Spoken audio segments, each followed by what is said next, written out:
Hey everybody, good morning, good afternoon, good evening. Welcome to Beekeeping for Newbies. Thank you very much for taking the time to listen. I do appreciate you. And as always, feel free to reach out, Jeff, at beekeepingfornewbies.com. That's NEWBEES.com. This is actually take two. You guys missed the first take completely because it was a disaster. I actually recorded like 15 minutes in and I was like, I got to stop. I don't know. I think I'm still a little flustered from yesterday after Charlie Kirk's execution on the heels of the young lady who was executed in the train, or whatever the Charlotte transit system is down there in North Carolina. Just been a really interesting time, and started recording today, and I just was like, you know what? Maybe today's not the day, but we're going to try again. Today's warm-up song is Puff the Magic Dragon, brought to you by Peter, Paul, and Mary, a special song about a young boy and his magical dragon. I want to send a thank you to all the Buy Me a Coffee supporters and members. A special thank you to our newest worker tier member, Michael. I greatly appreciate the support from everybody, and it is what allows me to keep doing this every day. So thank you, thank you, thank you. Today we're going to dive in and we're going to talk about spring pollens versus fall pollens, why they're different, how bees use them, their ramping up in the spring, and long-term survival for the winter. We're going to go through all of that. At the end, since it is September 11th, at the very end today, for anyone who wants to stick around. So if you're like, I don't care, I have life to live and things to do, I completely understand. But in the interest of 9/11, I will share my 9/11 story with you at the very end. Oh, and for those of you wondering, the cat is still kicking here. I thought literally it was like a week ago Thursday, I was like, it's over. He's done, but he's bouncing back. The new rice, chicken, and egg meal we've mixed up for him. He's been all over it. And, no more, blowing out the backside all over the house in various places. He is now 100% back in the litter box. So fingers crossed there. Thank you for the warm wishes from everyone on that one. Okay, so I want to talk to you about something that a lot of people don't really know about. And it's one of those things that if you don't do research or whatever, it'll never really, it's not something like as a new beekeeper, if you don't know this, it's going to be a problem. As a new beekeeper, you don't even really have to focus on this. If you just let the bees do what they do in nature, you support them with good Varroa treatments and IPM management, that's integrated pest management. If you're supporting them with a good management strategy, you're taking care of them, feeding as needed, this is something that kind of won't really come up, but it's a really cool thing to know and to understand. I think you'll see with this particular podcast, one of the things that I've done for a really long time is, and I think maybe it actually turns some people off, is I've always tried to keep it at a basic level. I've always tried to just stay laser focused on the new beekeeper. And in a way, once you've been listening for like a couple of years, you're like, all right, there's kind of like a lot of new stuff still. Like I want to dive deeper. I want to peel back, the layers of the onion a little bit. That's kind of what this is. Just a little touch, just a little skimming the surface of going a little bit deeper. I think for some people, it's really, really beneficial to kind of understand the why and the intricacies of things and how it's all tied together. It's an amazingly, just incredible system for pollen and how it works and why it's different at different times of year and why it's right on time, just as nature or God or Allah or Buddha or whatever you believe in intended. It's a cool thing. So I want to go into that just to kind of give you a little more of that insight. And like I had mentioned a while back, I'm trying to do a bit more of this kind of dabbling into what I would say takes us beyond sort of that introductory apprentice level and maybe more into the journeyman type of level of discussion. And I'm really hoping that it's pouring down rain. I'm hoping that does not come through here for all of you. If it does, then my apologies. Okay, I'm going to speak to you about two areas here at the same time, like I kind of typically do, just to show some of the differences. But at my home, it is about 95% tree pollen. So, I'm talking like your maple, elm, alder, poplar, oak, birch, sycamore. These are all trees that are kind of around me. This is the predominant food source for my spring bees. These pollens are very diverse. They have a nice balance of all the amino acids that the bees need. And this is critically important for that early spring brood rearing. Now, as you may recall, pollen by itself is, obviously it's a food source. It is the protein component of that balance between protein and carbs that the bees need. But for long-term storage, they add some enzymes to it, pack it away, and it becomes bee bread. Long-term storage, it's sort of like salad versus like sauerkraut or something like that, right? It's a long-term storage kind of thing. So they will hold on to pollen until the spring comes around or late winter rolls around as it starts to get warmer. So you're probably seeing this if you're in the southern hemisphere. So my New Zealand and Australian brothers and sisters down there, you are in a very vulnerable time. This is a time now where your bees are going to say, oh, cool, it's starting to warm up. Let me go ahead and grab some of these last little resources that we have because we need to ramp up brood production in a massive way. So that makes them very vulnerable. So whatever the source might be, whether it's some bee bread they have on hand, in my area we get a lot of dandelion. I mean, it can be just a nice day in January. You get 2 or 3 nice days in January or February, and dandelions are popping up everywhere. But, it's not the most rich, nutrient-dense food source available. But what it does is it gets them an immediate pollen source and it helps them to start that ramp up. But there are 3 reasons off the top of my head here. I'm sure you could probably make up 5 or 6. But there are 3 primary reasons that I can think of that you need to really, really pay attention here in the spring. Number 1, all of your winter bees are going to start dying. So as soon as those bees start to fly and they start to get some of those early spring resources that are out there, they're going to get into that spring bee, lifespan where, okay, they're flying now. They probably got somewhere between, 1 to 2 weeks and they're going to die. So you've got to go get those resources, bring them back to start replacing all of these winter bees. The next element of that is while all of this rich pollen and all these great food sources are out there, you need as many hands out there, as many pollen sacs out there bringing back pollen as possible. So you have to ramp up really, really quickly. And the third consideration there is, I know for me at my house, which is what I was just talking to you about with all the tree pollen, whatever they gather in March, April, May, that's going to be about 90% of what they get for the next full year. I can't always count on a fall flow. When a fall flow comes, it's hit or miss. It's variable depending on the weather, depending on just the conditions. If it's been a dry season, if it's been a lot of rain, all of these variables can kick in and make it basically a non-existent fall flow. Now down in North Carolina, in the rural area where we have bees down there, that tends to be a different story. You have a great spring flow, lots of good pollen sources. You have some summer sources available, different clovers. You've got some late season sunflower, and you've got goldenrod, aster, ragweed, lots of other things that come in the fall. But down there, it's really, as long as you maintain a good, varroa management strategy, maybe some occasional feeding, coming out of the winter. That's that area, like I mentioned earlier. If you're coming out of winter right now, this is probably one of the few times. I'm not a huge, you guys know, I'm not a huge pollen patty person. I don't use them very often at all. I haven't put a pollen patty on a hive in, I think it's been maybe about 7 or 8 years, I guess. And I'm not saying pollen patties are bad. People who use them are bad. It's not that at all. I've just taken a very, I guess, mostly natural kind of approach to beekeeping. I let the bees make the honey. I let the bees keep the honey. If and when there is surplus, I take some. If I need to expand, a lot of times I will expand from existing colonies so that I'm feeding bees the stuff that they already want to have that's the best for them versus the sugar syrup. And I know that everybody tells you about, oh, no, this is formulated by these experts and this is the exact same thing as what they're getting in nature and it's perfect. Maybe it is.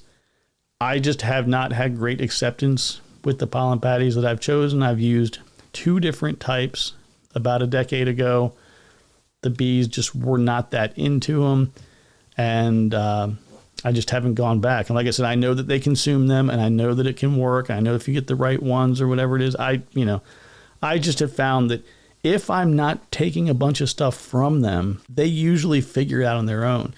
Where these supplemental feeds become kind of invaluable, I would say, is particularly coming out of the season, the end of the end of the winter, giving them some kind of a boost, whether you can't drop sugar. Like you can't just drop sugar syrup into a beehive in January or February where we are now, or, go over to, the Southern Hemisphere, when it's really, really cold, like right now, you can't be dropping a bunch of sugar syrup into the hive and expect them to make use of that. And it's not just sugar syrup, right? They still need to get all those amino acids and the things that are found in the proteins. So they need to get the full balance. Where people are using these a lot is when they get into expansion mode. So that is a component I know we've talked about it several times, but I have to keep harping on it because it keeps coming up almost, I would say, at least a couple times a week. Should I feed or should I not feed? Should I feed or should I not feed? And all of these feeding things come down to, I saw so-and-so online and they're putting pollen patties everywhere, so I must need to put pollen patties everywhere. I saw so-and-so online and they told me I need a candy board, so I guess I got to have a candy board. Better get some fondant, better get some pollen patties. There's all these things that people are talking about going into winter. Now, we're going to go into this in the next episode. I have a preparing your hives for winter. We're going to talk about physically preparing the hives.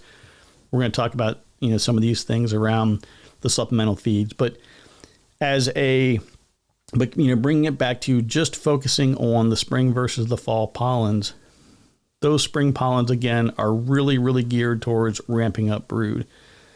Now, what I see is in the summertime where I am, it tends to be more of like your nectar flows, things that aren't really producing a whole lot of pollen, but they're giving some supplemental nectar, which is great. It's exactly what the bees need. They've got good long-term storage honey put aside already from the spring flow. They get some survival food kind of during the summer. If I have a dearth and I'm seeing that their bees aren't very active, they're not bringing anything in. If they are light or they're going through resources faster than I think they should, I supplemental feed sugar syrup. Like I said, I do 2 to 1 year round. That works very well for me. And then you roll into the fall. If you have a good fall flow, awesome. That's great. If you don't, may need to supplemental feed. But what's interesting on the fall is those fall pollens are much richer in lipids, in fats, and it has a different amino acid balance to it. The bees themselves, they're going to need enlarged fat bodies to survive for several months and be able to be prepared to raise that brood in the following spring. So they need to pack on a lot of that. They increase their fat reserves and get ready to survive for the winter. And this is why you've probably heard me say before that, of course, you always need protein when you're raising brood, but you don't need heavy amounts of protein in the fall like you did in the spring, because in the spring, my bees have historically started raising brood in February, and they'll raise brood February, March, April, May. They'll be tapering in May, and by June, they're pretty much done. They need a good pollen source that whole time. In the fall, they don't. They're going to replace those spring, fall bees, get the winter bees in there. They're going to need more of the sugar and the carbs/fats. They're going to need more of that because, again, going into the long-term storage, if they end up with really heavy protein, this is where it goes back to, if you're getting pollen patties or other things, make sure you're getting them things that are like the fall formula, where it's not going to be as pollen and protein heavy, and it's more geared towards the fat and the sugar. But I get asked quite a bit, hey, it's, we're into September now. In fact, I just answered a question on this. Somebody had put a Spotify question, but it was a question, something around, hey, I've got this kind of configuration. This is how many boxes I have, trying to determine, what they would have. In fact, if you're listening, this is actually a good opportunity to address that. I only get so many characters to respond in Spotify. As you guys know, I can kind of keep going for a while on a subject, but the question had to do with having so many boxes, and they were using all deeps instead of bringing in, any medium supers or anything. They were just using all deeps for everything because they wanted to make sure they had deep frames drawn out to be used for other purposes, which makes sense. I wasn't crystal clear on exactly how many of those frames were, one, drawn out, and two, actually had honey and reserves and things in them. But as you get to the time of year where you're thinking, okay, we're rolling up on fall here, it's my first year, I'm going into my first winter, I have no idea how much I'm going to need. The questions that you probably need to be asking, whether it's of me or somebody in your bee club or somebody you find online, the question would need to be framed in the sense of, hey, I live around this area. You can give a USDA zone, like I'm in zone 7A or whatever it is. You can give somebody a USDA zone. You can say, I'm in this state, and get pretty close if you can give away the state. Or if you're in Canada, I'm in this province around this latitude or whatever. Give somebody something to work with to get a rough idea where they are. The needs for somebody who is in Tampa, Florida is going to be vastly different from somebody who's up in Gloucester or, somewhere, up in Montana, Wyoming, Idaho, Manitoba, BC. Got to give some shout outs to my northern pals up there. So yeah, just try to give as much information as you can and we'll try to help out. But when in doubt, I say feed. And when I say feed, for me, again, it's always 2-to-1 sugar syrup. Now, I kind of get beat up on this one a lot. I'll go ahead and I'll reiterate for those of you who don't know. I am a Michael Palmer fan. Now, Michael Palmer is from, and I always mess this up. If you guys know, like the Robert Palmer, the singer, like Simply Irresistible, I think is one of his popular songs from like the 80s or whatever. I always want to call him Robert Palmer, and I feel weird about that. But Michael Palmer, up in New England, in Vermont, French Hill Apiaries, and he's really cool. He's put together a lot of great videos over the years. A lot of them are I shouldn't say he's put together a lot of great videos at the honey shows and the different things that he participates in. He's done some great things about the sustainable apiary and sustainable queen rearing, and it's just really, really cool things. And one comment he had made a long time ago, I watched in an interview, somebody said, okay, now you always do 2-to-1 sugar syrup. Why? And he goes, because if my bees need sugar and they need to be fed, why not just give them as much as they can basically take in? If you can take in 2-to-1, why give them 1-to-1? Now, what everybody's always going to tell you is, well, 1-to-1 is going to stimulate brood rearing and comb drawing. Well, no, actually, the combination of having both the presence of pollen and the presence of sugar coming in, right? When you have nectar coming in and you've got pollen, they're like, hey, wow, I think there might be a flow. We need to raise brood. Those two things being present are going to cause brood to be raised. They don't measure the concentration and go, sorry, guys, it's not quite the right concentration. Where you do get more kind of bang for the buck with the 1-to-1 is they will draw the comb out faster because they've got all this nectar coming in. You still can only store the same amount of actual, air quotes, honey, because it's sugar honey, but you can still only store the same amount in one space. So if you're storing 1-to-1 on a frame, they basically got to store twice as much in that frame that they would if they were just drawing in 2-to-1. So they're still doing twice as much work, but again, the benefit is getting more of that comb drawn out quicker. It does take a lot of resources to draw comb.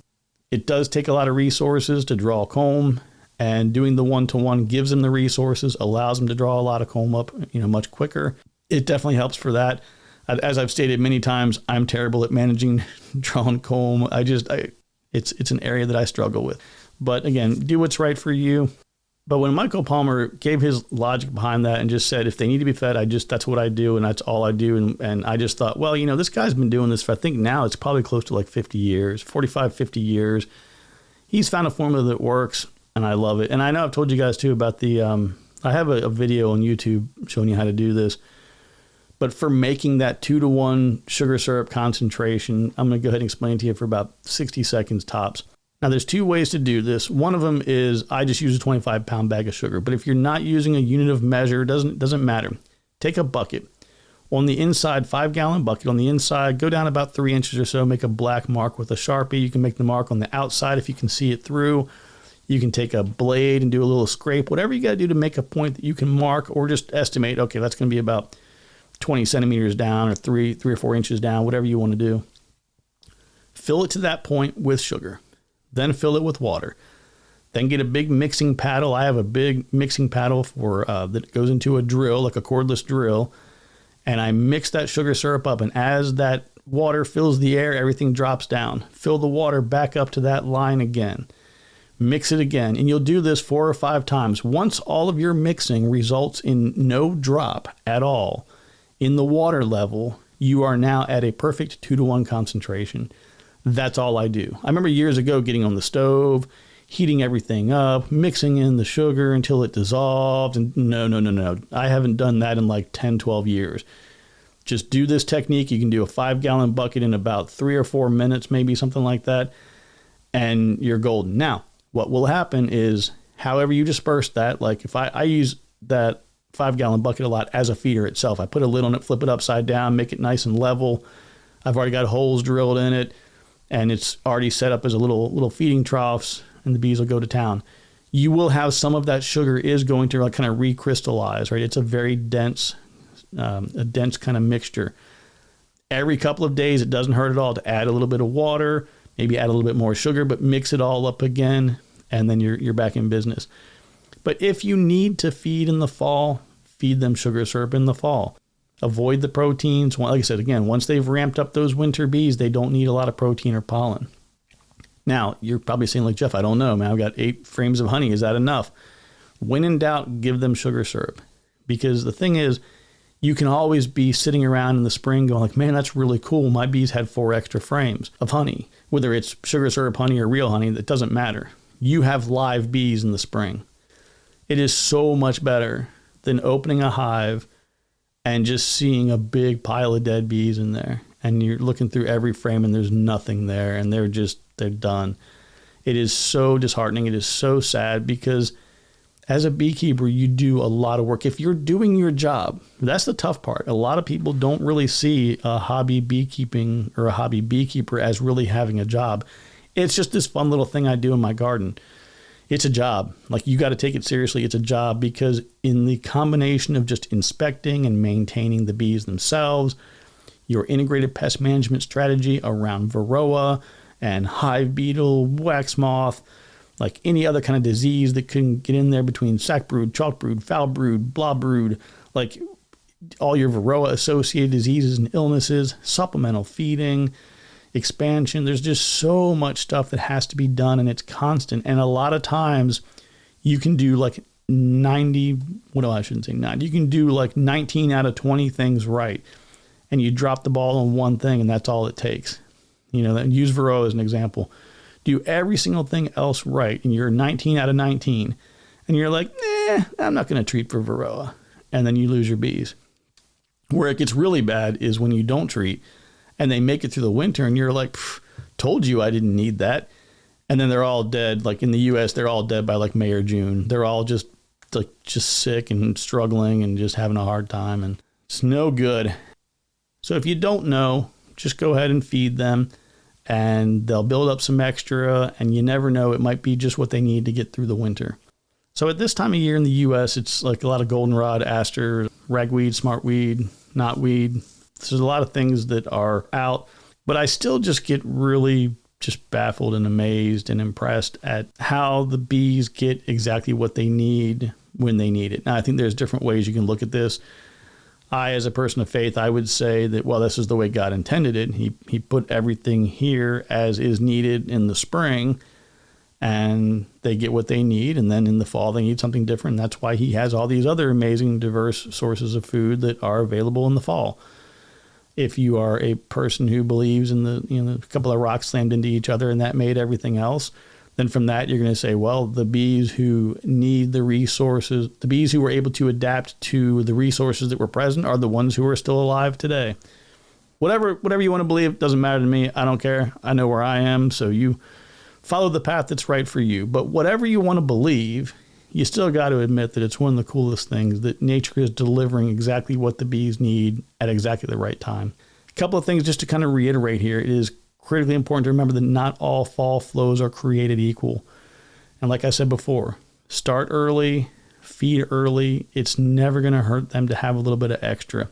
Little to no protein going into the winter. Fall is okay as they're building up some of those. If you've got a lot of brood still being produced, a little bit of protein's okay. Just cut that off before you get towards, before things get too cold. And remember, one of the drivers for that minimizing of the pollen, the bees can't get out and go to the bathroom and have cleansing flights and things as often when it gets cold out. So putting a lot of protein in the gut. And it's funny, I watched something that Randy Oliver had done not long ago.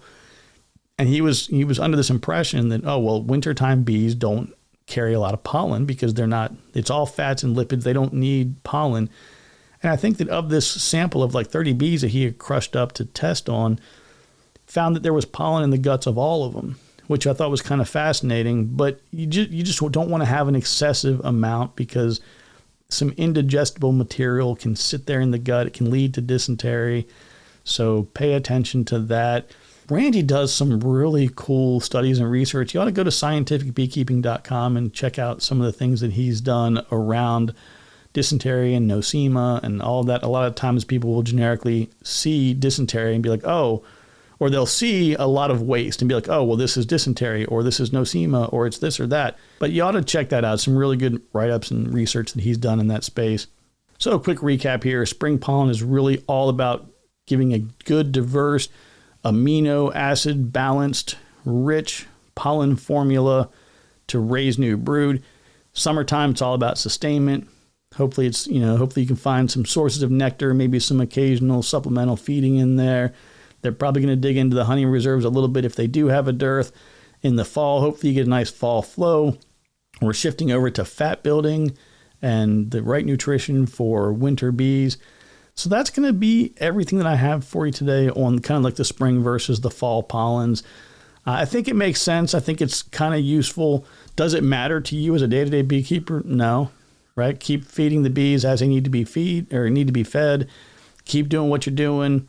Give them space if they need space. That's another thing. In the fall, you're ramping up brood. They're bringing in resources. They can swarm. I've seen multiple people have posted in the Discord room, have emailed me.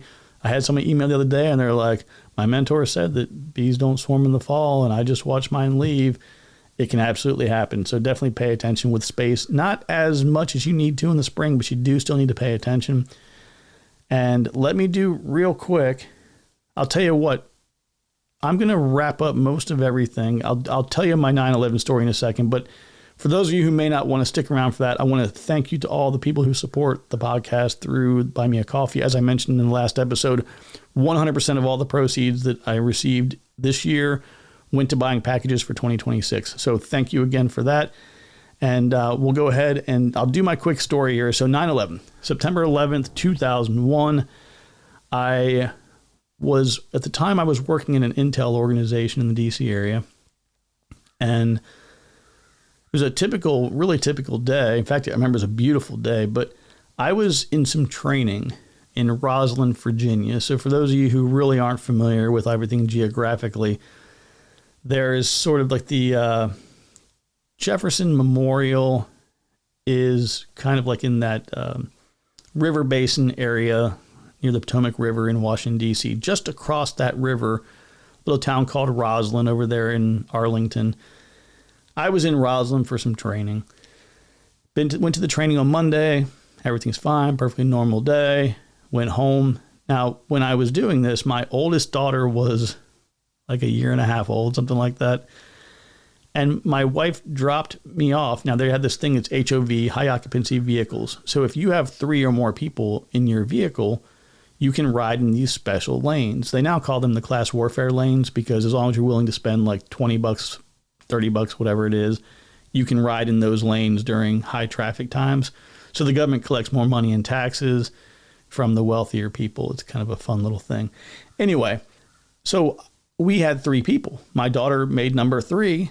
So my wife drove the 2 of us up and dropped me off at the metro station, which the metro in DC is like the DC's equivalent of the subway.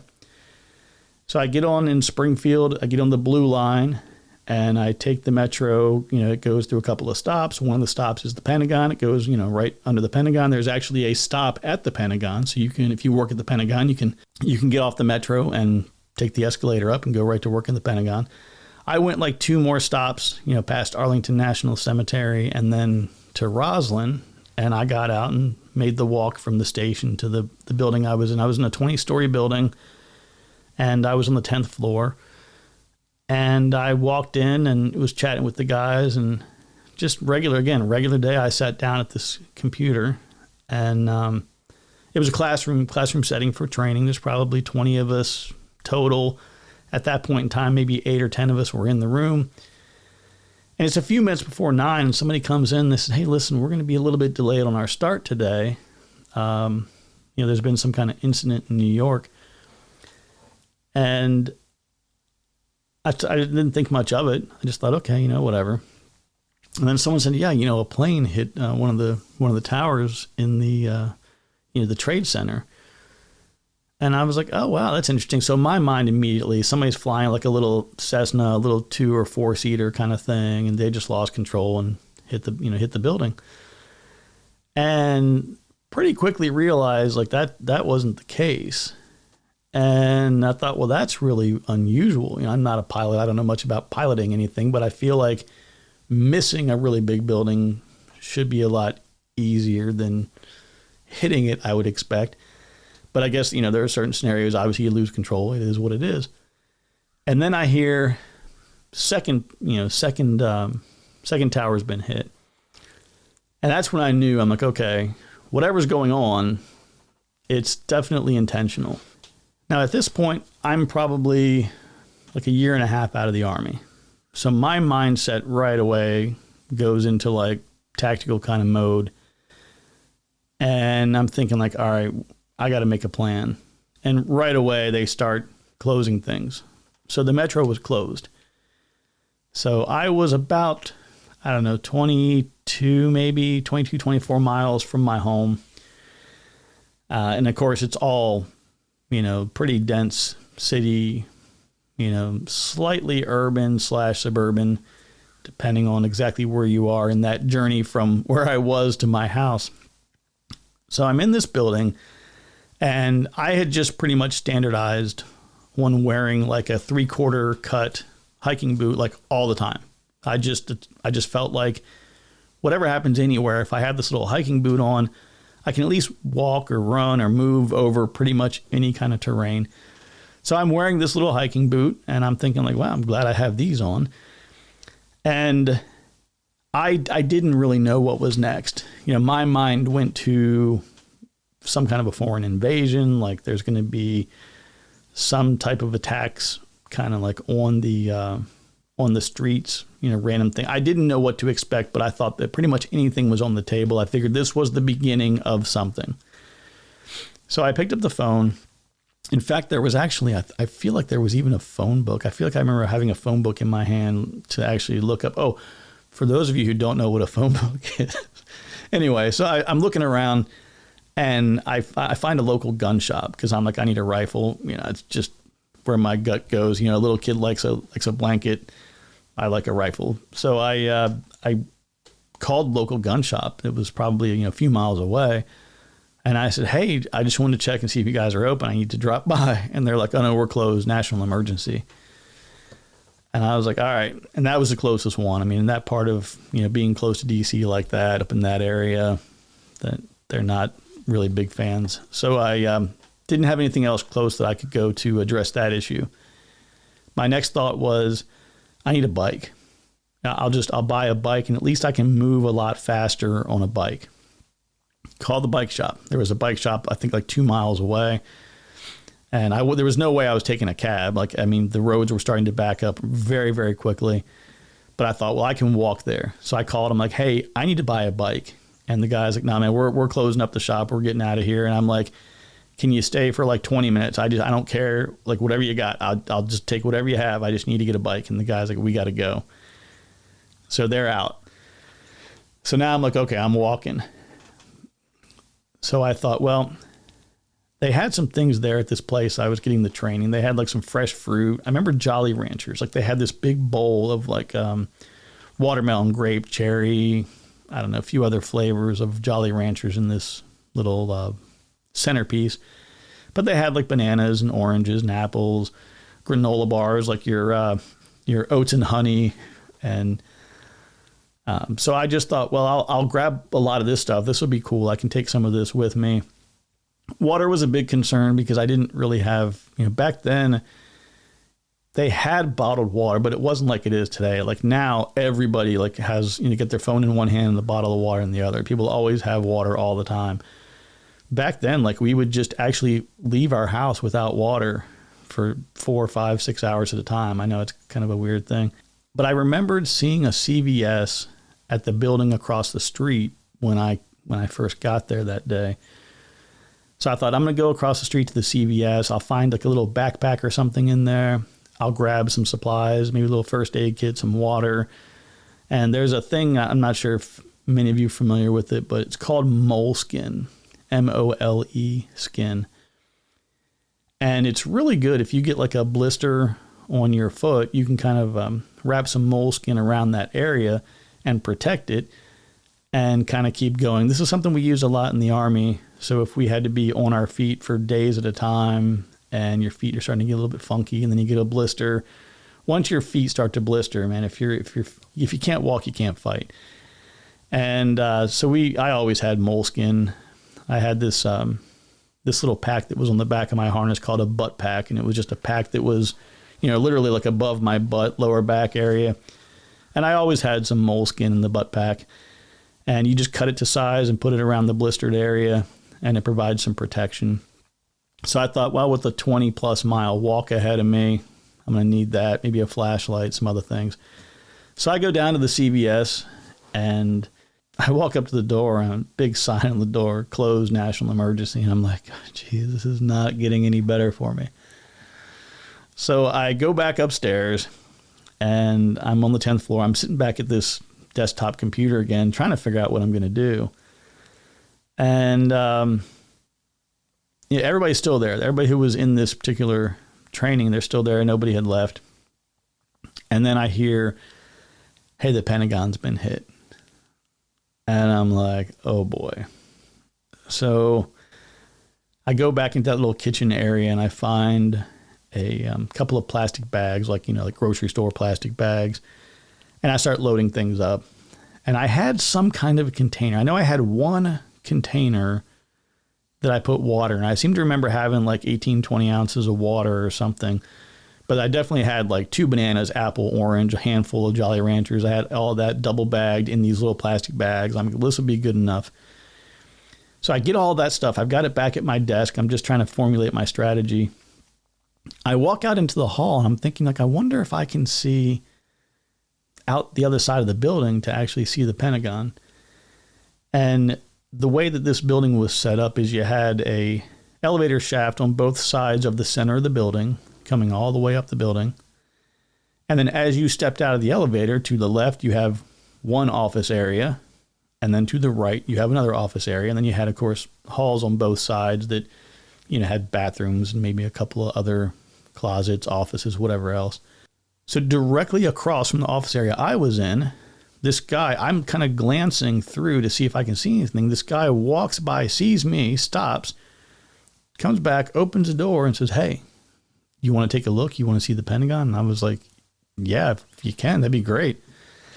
So this guy's got like a corner office that's literally facing the Pentagon. So we walk down through the whole office area.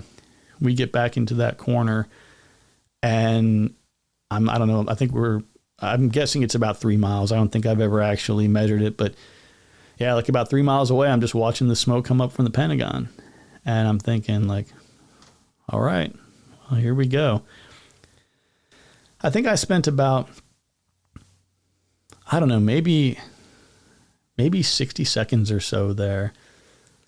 And I was like, wow, well, hey, man, thanks for showing me. I appreciate it. And I left. I left my stuff in that classroom. I got back in the elevator, went downstairs. And I was just antsy. Like, I didn't know what to do, because part of me was like, you got to move. You just got to keep moving. And I just felt that sitting still in an urban area that close to DC, it wasn't going to be good. But I wasn't quite ready to commit to leaving like the cover that I had in the building. So I'm downstairs again. I go for a little bit of a walk just to see if I can get a view of it from ground level. And I'm on this little bit of a bridge, like a slight little overpass. And this guy has a glass truck, or I guess it's a glass van. So he had those big panel things on the side that support, glass when they're replacing glass panels. And he's got the back of the van completely opened up, or the side doors of it. And there's like 3 or 4 of us just standing there listening. And I remember Katie Couric was on the radio, and she's talking about everything that she's seeing and what's going on in New York. And I'm like looking into the van, hearing that. And then I would like look over my shoulder and I watch the Pentagon burning. Then I go back and listen to her, and then look back over my shoulder. I did this for probably about 3 or 4 minutes. And then I thought, you know what? I got to get out of here. So I go back to the building. I go back up the elevator, and I get back into that classroom, and somebody had commented something like, hey, there's a fourth plane. There's another plane that nobody knows what's going on with it. They think it's heading towards D.C. We've been told they might be heading towards, going for tall buildings in Roslyn. Now, if you're not really familiar with not really familiar with the D.C. area, no buildings in the city of D.C. are allowed to be taller than the Capitol. But if you go just across the river into Virginia, in Roslyn, there are a few kind of what they would call, I guess in New York, they would call them like, baby buildings or whatever. But for us, it would be a skyscraper. But again, 20, 30 floors or whatever it is, a tall building. I think I was in the tallest or one of the tallest buildings in Roslyn. And they had commented that they suspected that they were targeting tall buildings in the area. I remember somebody saying something about the USA Today building. That means nothing to me because I never really did the research to figure out what building that was. I just didn't want anybody to get the wrong one and it end up being my building. So I thought, I got to get out of here. So I'm talking with the guys in the class. I've got my bag. I'm ready. And I'm talking to this one guy, and he says, well, I live over on so there was a mall called Landmark Mall. I don't remember anything else about it other than it's right off of 395, which is basically the route that I needed to take south to get home. He says, look, I'll give you a ride to my house. You can take my bike the rest of the way and just get it back to me when you can. And I said, are you sure? And he's like, absolutely, man. Absolutely. And I was like, that would be awesome. So this other guy says, hey, would it be cool if I ride with you? I just want to get out of the city. I don't care which way I go. I just want to get out. The guy's like, yeah, man, let's go. So I got my bag. The other guy grabs his stuff, and the three of us leave. We go down the parking garage, pay for the parking, leave the building, and we're driving. And I'm thinking like, man, this is great. We're moving. I expected complete gridlock. That lasted for about 30 seconds. And then we hit the gridlock. And we didn't move. So we got the radio on and we're listening to everything. And they're just giving reports on different things, what people are seeing, what people are hearing. And after about 15 minutes, maybe, I don't even think it was that long, but 10 to 15 minutes of us sitting in the car, just kind of not moving at all, not making any progress. They come on the radio and they say, hey, everybody, just want to let you know that the blue line of the metro is now open. Well, the guy in the car with me and me, we both took the blue line in. So I can't remember the name of the guy who was driving this car, but I said, hey, man, thank you so much for offering the ride. I'm going to go get back to the blue line and try to get home. He's like, yep, I get it, man. Be safe. So me and the guy, we take off. So we go down to the blue line or to the metro station in Roslyn. And it was packed. There were so many people trying to get out. But the first train that came up, we just, we sardined our way in, got into the train, and just started making our way. Pentagon Station was closed, so we just went right past that. Made it to Springfield. Now, to me, this was amazing because my trip was probably a 22, 24-mile trip. We had just cut that in half. So I can walk 12 miles all day long. Well, at least when I was, whatever age I was, 27 or so years old, 26, 27, whatever I was back then, I could walk, 12 miles all day long, any day, it doesn't matter. So there's this thing that they do in the Washington, D.C. area. It's been going on for probably 30 years or so now. It's called slugging. And you heard me mention earlier about the HOV, the high occupancy vehicle thing. Well, what these slugs were people wanted to go to work at the same place. Like if you worked at the Pentagon and you wanted to drive your car, well, if you take the HOV lanes, you're going to get there a lot faster. So these areas kind of started popping up many years ago with people that were like, hey, I work at the Pentagon too. Let's ride together. So what started happening is people would pull up and they would get out of the car and they'd be like, hey, I need 2 for the Pentagon. And 2 people who were going to the Pentagon would be like, hey, I'm going there. Jump in the car. Boom. You all take the HOV together. It's a win-win for everybody. 2 people got a free ride to work and 1 person got to drive their car and use the HOV lanes. So slugging was a very common thing to do both in and out of the city. So I get to the Springfield Metro and I knew of no slugging that took place there. I had never been there around a time looking for slugs.